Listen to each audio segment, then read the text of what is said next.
Biometric security, a frequent sci-fi gig, has become a mainstream norm of authentication and login security. It's convenient, unique, and user-friendly, but it also could be the most stupid security token you could use. Consider this: if somebody steals your password, all you need to do to secure your account is to change the password. But what if somebody steals your fingerprint? You leave your fingerprint everywhere, you can't change it, and yet you're encouraged to use it as a security token. When it comes to pure entropy, fingerprints or facial recognition can generate a stronger security key than a bad password. The problem is that if someone has a bad password practice, you can teach them to do better, but you can't change their face. Well, without the help from a bear wrestler from Dagestan at least.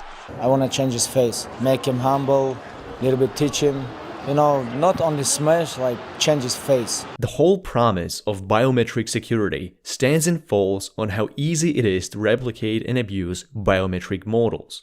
And the short answer is, it's a cat and mouse game. On the long enough timeline, someone will be able to recreate a copy of your face or fingerprints that works just fine enough to fool authenticating systems.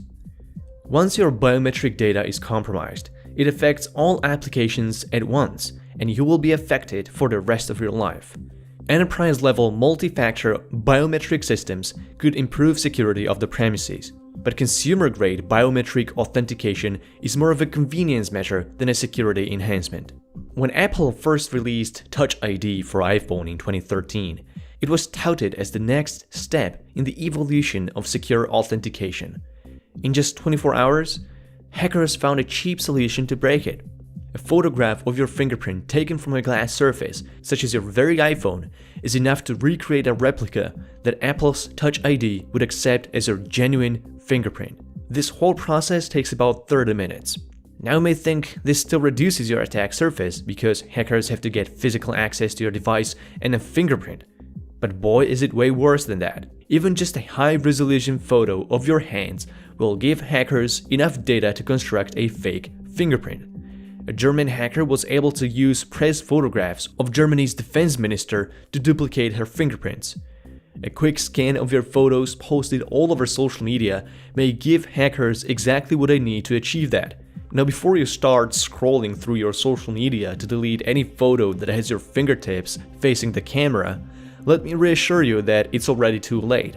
Your fingerprint may be all over the internet and there's nothing you can do about it. You have to remind yourself that your phone isn't the only thing that has your fingerprint. Your biometric data is most likely stored on multiple databases that often act as lucrative targets for hackers. Kaspersky found that up to a third of biometric systems that store biometric data were targeted by malware attacks.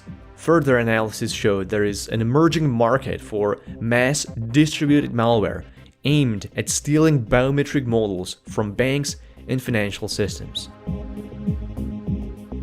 Nothing has ever been simpler, more natural, and effortless. We call this Face ID. If you're rich or dumb, you probably spend $1,000 on an iPhone with Face ID. And Face ID is 10 times better than Touch ID because there is a liveness detector and you're not going around slamming your face all over the place. Access denied. Access denied. Change his face. Access. That you're fine when you're not. You believe the full sense of security Apple gives you by claiming your facial recognition data is only stored on your iPhone. Granted, Apple Face ID is among the most secure facial authentication systems available for consumers. But your iPhone is not the only device that can scan your face. Facial recognition can be used anywhere without your consent. Taylor Swift used a kiosk that showed a rehearsal of her clips to entertain fans as a disguise of its true purpose: to use facial recognition to identify her stalker. Facial recognition is used by advertisers in public places where banners and posters can be used to identify you and even link to your social media accounts. As you are stomping around from one foot onto another on a bus stop, facial recognition banner can get detailed scans of your face from all angles, more than enough to craft a perfect copy of your face. Even Vimeo, a video hosting site, was sued for allegedly using people's facial biometrics and storing this data taken from their videos without their consent. You could easily be socially engineered into rotating your face in front of a hidden camera while staring at a banner somewhere in a mall right next to an Apple store. Hackers are very patient people, and cybercrime is a multi-trillion-dollar business. Your facial biometrics is a lucrative target. Apple's Face ID security is majestically falling apart as researchers and hackers get crafty in tricking Face ID. Through the use of 3D printing of facial models and VR systems to perform facial animation, hackers can make face masks that look hideous to the human eye, but are good looking enough to fool Face ID. And if you are on a budget Android phone using some sort of face unlock, the situation is even worse for you. The price tag of the True Depth 3D sensor used in iPhone X is $60 per unit. That's prohibitively costly for budget Android vendors. So they default to much less secure mechanisms that are even easier to fool than Apple's Face ID. In the age of social media, surveillance cameras, and algorithmic marketing, your face is virtually everywhere, and the biometric data generated from it is stored in remote data centers with pathetic security. A breach is not a matter of if, but when. In 2015, the US Office of Personnel Management suffered a severe cyber attack where fingerprints of 5.6 million people associated with the US government were stolen. In the UK, fingerprints and facial recognition data of more than 1 million people has been found on a publicly available database in an unencrypted form.